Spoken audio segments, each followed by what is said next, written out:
A paz do Senhor, amados irmãos em Cristo Jesus, Deus os abençoe grandemente, um Shabbat Shalom para você, vinda da parte do Senhor. Nesta tarde, vamos meditar um pouco na palavra do Senhor. Vamos dar um tema aqui para a nossa palavra hoje, curados para conquistar. Na verdade, precisamos ser curados para conquistarmos. Se nós olharmos para o povo de Israel, quando Israel saiu da terra do Egito, quando o Senhor libertou Israel da terra do Egito, o Senhor usou a Moisés, seu servo, para tirá-los da terra do Egito. A Bíblia diz, com mão forte o Senhor tirou o seu povo da terra do Egito. Então, Israel, quando sai do Egito, a palavra do Senhor diz que eles enfrentam o Mar Vermelho. Então, no Mar Vermelho, Israel se revolta, Israel critica a Moisés, dizendo a Moisés, Moisés, vocês nos tiraram da terra do Egito para fazer-nos morrer aqui, para enfrentarmos este Mar Vermelho, para morrermos aqui.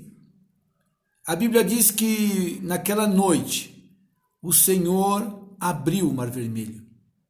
Israel passou em seco. Ou seja, Deus mostrando para Israel que o Senhor era com eles e que era plano de Deus acontecer daquela maneira.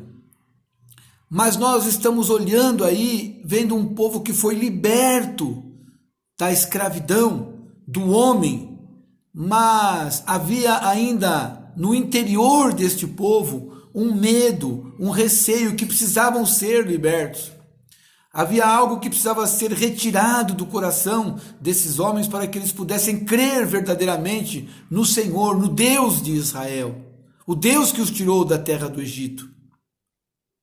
Como se não bastasse, quando chegam em Mara, a Bíblia diz 3 dias de caminhada e faltou água. Era uma situação muito difícil, mas para quem viu o Mar Vermelho se abrir, o que seria difícil para Deus? E ali novamente eles blasfemam contra Moisés, dizendo a Moisés, você nos tirou da terra do Egito, lá não tinha sepultura para trazer-nos aqui, para fazermos morrer neste deserto. As águas que se acham aqui são amargas, por isso chamou aquele local Mara. E então Deus dá uma estratégia a Moisés, Deus mostra uma árvore a Moisés, Moisés arranca aquela árvore e lança nas águas, e aquelas águas se tornam doces, apropriada para o consumo.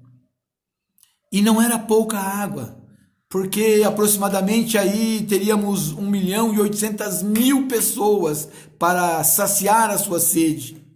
Veja que grande milagre, depois de um grande milagre no Mar Vermelho, estamos agora diante de um grande milagre em Mara, águas em abundância.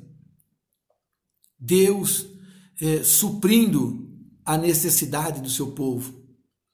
E mais um pouco para frente agora, falta comida. E mesmo diante dos grandes milagres, a Bíblia diz que o povo se revolta contra Moisés e estão se lembrando das panelas de carne que haviam no Egito. Querem voltar, querem retornar ao Egito.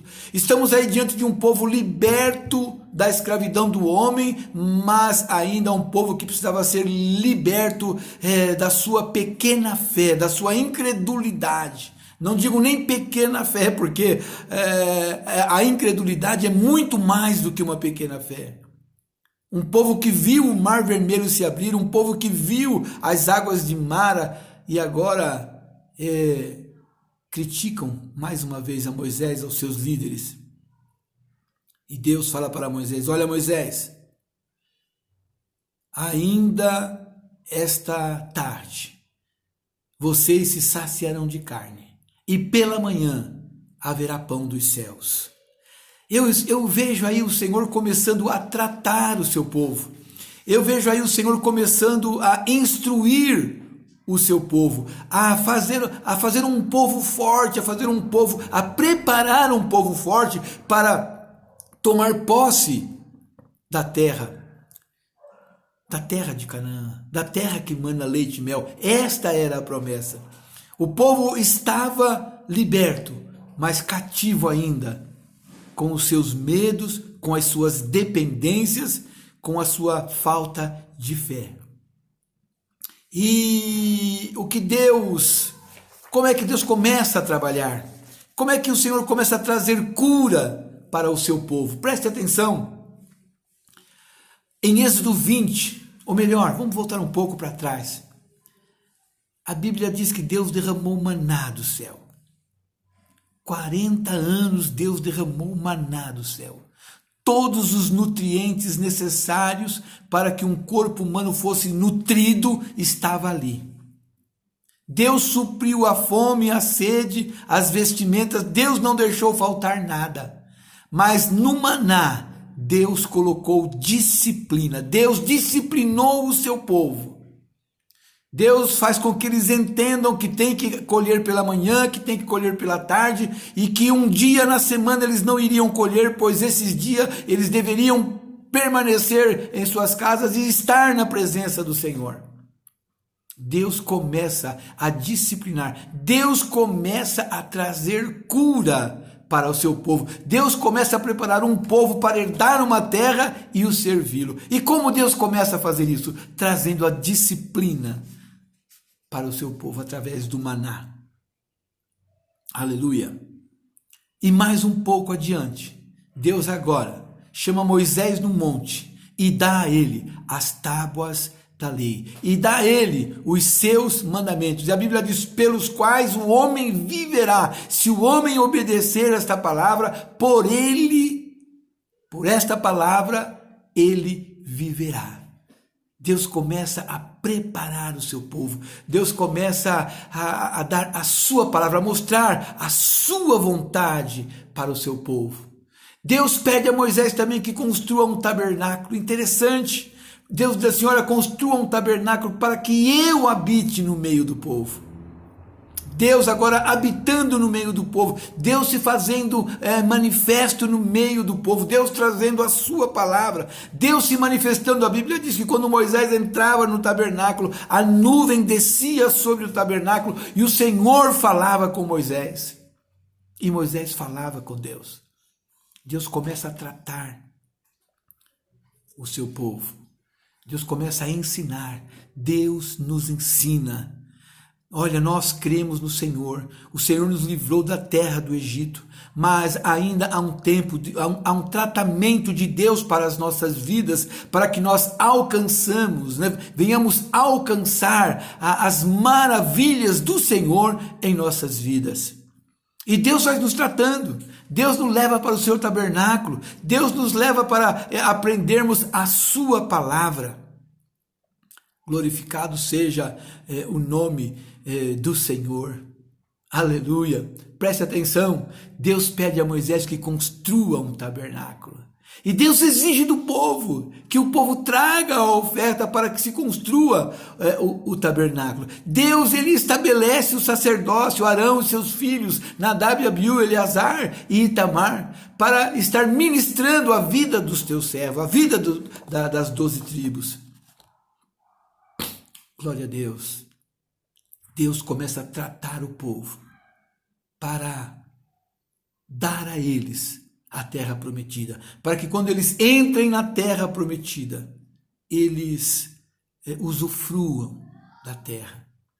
É interessante que mesmo ainda nesse caminho, quando eles chegam diante da terra prometida, como Moisés sendo o seu líder, a Bíblia diz que o Moisés envia os espias. Os espias olham a terra e veem que realmente é como Deus havia dito. Há frutos, há grandes conquistas, mas aos olhos daqueles espias, e pelo menos 10, a palavra do Senhor diz que eles naquela noite, a notícia que eles trouxeram fez o povo chorar. Nós somos como gafanhotos diante deles. O povo ainda não estava curado, o povo ainda não estava sarado, a fé do povo ainda não estava como Deus gostaria que estivesse, para que as grandes bênçãos do Senhor alcançassem o seu povo. Deus faz com que Israel caminhe 40 anos no deserto. Deus ensina mais a Israel os 40 anos. E agora, quando Josué toma posse da liderança, a palavra do Senhor diz que, como Moisés, ele envia os espias. Os espias chegam diante de Jericó, chegam diante das terras, chegam diante do Jordão, já com o povo de Israel. E é só vitória. Eu queria meditar com você na palavra dos guias que foram por Moisés e dos guias que foram por Josué. Preste atenção à diferença daqueles que são tratados por Deus. Vamos lá para o livro de Números, capítulo 13, versículo 25. Vamos lá, estou aqui com a minha Bíblia. Números, capítulo 13, versículo 25. Diz assim: ao cabo de 40 dias voltaram de espiar a terra, caminharam e vieram a Moisés e a Arão e a toda a congregação dos filhos de Israel no deserto de Parã. A Cádiz deram-lhe conta, e eles e toda a congregação, e mostraram-lhe o fruto da terra. Relataram a Moisés e disseram: fomos à terra a que nos enviastes, e verdadeiramente mana leite e mel. Aleluia! Este é o fruto dela. O povo, porém, que habita nessa terra é poderoso, e as cidades muito grandes e fortificadas. Também vimos ali os filhos de Anak. Os amalequitas habitam a terra do Neguebe, os heteus, os jebuseus, os amorreus habitam nas montanhas, os cananeus habitam ao pé do mar e pela ribeira do Jordão. Então Calebe fez calar o povo perante Moisés e disse: subamos e possuamos a terra, porque certamente prevaleceremos contra ela. Porém, os homens que com ele tinham subido disseram: não poderemos subir contra aquele povo, porque é mais forte do que nós. E diante dos filhos de Israel infamaram a terra que haviam espiado, dizendo: a terra pelo meio do qual passamos a espiar é terra que devora os seus moradores, e todo o povo que vimos nela são homens de grande estatura. Também vimos ali gigantes. Os filhos de Anak são descendentes dos gigantes. E éramos aos nossos próprios olhos como gafanhotos, e assim também o éramos aos seus olhos. Olha o relatório dos espias que ainda não estavam libertos totalmente, que ainda tinham a escravidão na sua mente. Como está a nossa mente diante dos gigantes que encontramos pelas nossas vidas, no decorrer da nossa jornada? Como está? Como estamos encarando os gigantes? Será que o nosso Deus não é poderoso para derrotar esses gigantes? Vamos ver o que disseram os espias de Josué. Preste atenção, Josué capítulo 2, o versículo é o 23. Josué capítulo 2,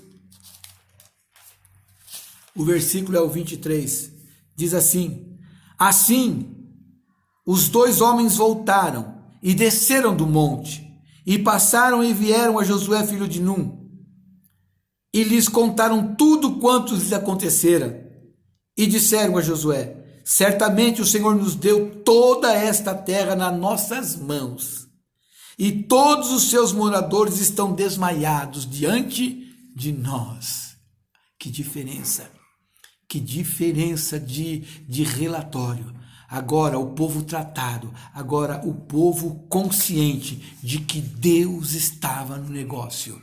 Aleluia! A Bíblia diz que Josué atravessa o Jordão em seco, Josué vence Jericó, Josué entra na terra prometida, toma posse, põe para fora todos aqueles que se achavam donos da terra. E o nome do Senhor é glorificado. Que bênção, que glória! Como está a nossa vida? Como estamos hoje diante do nosso Deus? Como estamos encarando hoje os nossos gigantes, os nossos problemas? Será que vamos querer viver no deserto os 40 anos e perecermos? Ou vamos entrar na terra prometida e usufruirmos de todos os bens que o Senhor tem para nós? Nesta tarde, o Senhor te faz esse desafio. Levanta-te, enfrente os problemas, enfrente os gigantes, pois Deus, o Senhor, tem bênçãos para a sua vida. Você vai entrar na terra prometida, os gigantes serão derrotados, o nome do Senhor será glorificado na sua vida, em nome do Senhor Jesus. Fique com essa palavra. Eu quero orar por você agora. Pai querido e Deus da glória, Pai, nós estamos na tua presença, Pai. Senhor, visita agora o teu povo, em cada lar onde esta palavra entrar, meu Deus. Visita, Senhor, que os gigantes caiam por terra, Pai amado, em nome do Senhor Jesus Cristo, que os gigantes caiam por terra e o teu povo, Senhor, glorifique o teu nome, em nome do Senhor Jesus. Aleluia. Eu te desafio, nesta noite, você, seu esposo, seus filhos, dobrarem os seus joelhos e orarem ao Senhor em família e colocarem por terra os gigantes, em nome do Senhor Jesus. Deus vos abençoe, em nome do Senhor Jesus.